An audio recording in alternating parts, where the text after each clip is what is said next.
Before diving into this incredible story, remember to subscribe to the channel and turn on notifications. Here, every story has something to say, and you won't want to miss a single one. Once upon a time in New York, there lived an old man named Henry Lawson, with silver hair and tired but lively eyes. Every morning, he walked the streets with his small canvas bag, simply looking to buy provisions to live out his old age with dignity. That day, he walked into a luxury clothing store. As soon as he stepped inside, the salesman, an arrogant young man named Tyler, sized him up and down and murmured, "Sorry, sir, but that's not the type of clientele we serve." Henry, humiliated, felt the heat rise to his face. He clutched his bag, nodded slowly, and left without a word, his heart heavy and his dignity trampled. In the shadows of the street, he watched the shop gleam, and an idea began to take root in his mind, an idea no one would have imagined. What Tyler and the other salesmen don't know is that Henry isn't just any old man. Behind his frail appearance lies a man who built his fortune decades ago and who, for mysterious reasons, has chosen discretion and modesty. But life has a strange way of righting wrongs, and the next day, the tables would turn. The next morning, the luxury clothing store opened its doors as usual. Tyler and his colleagues, still amused by the previous day's humiliation, were chatting amongst themselves. Suddenly, the door opened with a solemn creak. Inside, an old man in an elegant coat and with a penetrating gaze walked towards the counter.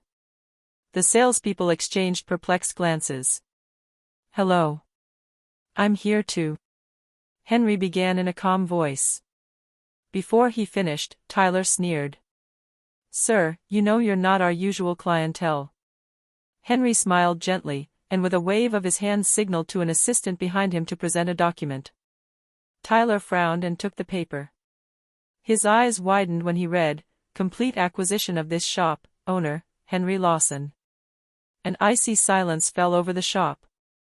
The old man, who yesterday was humble and rejected, now stood at the head of the company, with all the power to decide the fate of those who had humiliated him. Tyler, pale and shocked, stammered, That's not possible." Henry looked him straight in the eyes and said calmly, "Life is full of surprises, young man. And today, I am yours." He took a step forward and announced to the other vendors, "From now on, everyone here will be evaluated not on appearances, but on respect and professionalism. Those who do not respect these rules will have to leave." Tyler felt fear rising in his chest. Yesterday, he had laughed at Henry; today, he had to obey the man he had despised. The shop, once a bastion of superiority and arrogance, was about to enter a new reign, that of cold, surprising justice. Henry's first day as owner was filled with tension. Tyler, still in shock, tried to hide his fear behind a forced smile. The other salespeople, intrigued and nervous, exchanged worried glances. Henry had a small desk installed behind the counter and began observing every movement in the shop. He started by questioning his employees. "Tyler, can you show me how you greet a customer?" Tyler, nervous, pretended to explain, but Henry shook his head. "No, no, no. Look at me. You laugh at certain people, you humiliate them, and you call that service?"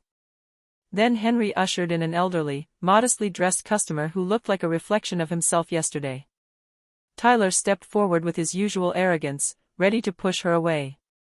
But Henry placed a hand on his arm. "Let her pass. And observe." The customer was greeted warmly and respectfully by Henry himself. Tyler watched helplessly as the old man served with dignity, patience, and a smile, while Tyler realized the depth of his mistakes. Henry then turned to the other salespeople. "Every person deserves to be treated with respect. Those who do not follow this rule will have to look for another job." To reinforce the lesson, Henry announced a radical change in the shop's policy. Customers would be judged solely on their behavior, never on their appearance or social status.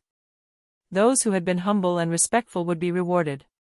Those who had been arrogant and disdainful would soon understand that their actions have consequences. Tyler felt his ego crumble. Yesterday, he'd laughed at an old man; today, he had to learn to bow before him. And Henry knew that true justice lay not in anger, but in a lesson well learned. A few days later, the shop began to feel the winds of change. Customers, amazed by Henry's kindness and professionalism, flocked in like never before. Tyler, on the other hand, was growing increasingly nervous. Every glance from the old man seemed to pierce his arrogance to the very core of his being. Henry decided it was time to reveal some secrets that would completely change the atmosphere. He called a meeting with all the salespeople. "Yesterday," he began, his voice calm but firm, "some of you believed that my position in life was weak. You judged a man by his appearance." Then he took out a thick folder and placed it on the table. "What you don't know is that this shop was part of a much larger group. And," he smiled slightly, "I decided to take it over." Tyler paled, realizing that he was not only at Henry's mercy, but also that the man he had humiliated now held a power he had never imagined. Henry continues. "From today onwards, every customer must be treated with respect, but there will also be tests. Tests to verify who deserves to stay here and who cannot aspire to this profession." To set an example, Henry brought in an elegant but unassuming man, dressed like an ordinary customer, and asked Tyler to help him. Tyler, with his usual arrogance, was about to judge him. But Henry looked him straight in the eye. "Do your job properly, or you'll understand what it means to lose." Humiliated, Tyler realized he was trapped by his own attitude. Every gesture, every word he uttered would now be watched and evaluated. The other salesmen, meanwhile, were beginning to understand that the old man wasn't just a boss, but a master of silent justice. That day, Tyler understood that true power lies not in strength or arrogance, but in patience, wisdom, and the ability to transform pain into a lesson.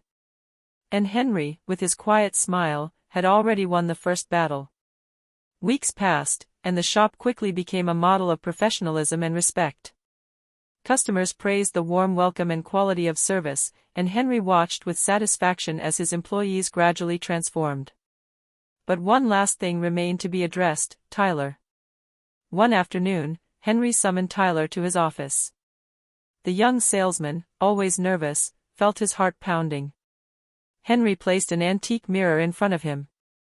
"Look at yourself, Tyler," Henry said in a calm but penetrating voice. "Do you remember yesterday, when you judged and humiliated me?" Tyler lowered his eyes, unable to answer. Henry smiled gently. "You have learned to respect me. But the real test wasn't me, it was you. Have you understood that arrogance destroys more than it builds?" Tyler nodded slowly. The memories of his cruelty haunted him now. He had been confronted with the humiliation he inflicted on others, and he finally understood the value of dignity and respect. Henry continues. "I'm giving you one last chance. If you're able to work with humility and honesty, you'll stay here. Otherwise, you'll have to leave." Tyler, with tears in his eyes, nodded. He had learned his lesson. That day, Henry did more than just punish arrogance. He transformed the store into a place where everyone, rich or poor, young or old, could be treated fairly. The salespeople learned to listen, to understand, and to respect, and Tyler became a loyal and dedicated employee, forever marked by the humility he had learned from the man he had once despised. Henry Lawson, the old man rejected yesterday, had not only taken control of the shop, but he had revealed the power of dignity and patience. And in the quiet of the renovated shop, he smiled, satisfied. Justice had not been cruel, it had been just and perfect.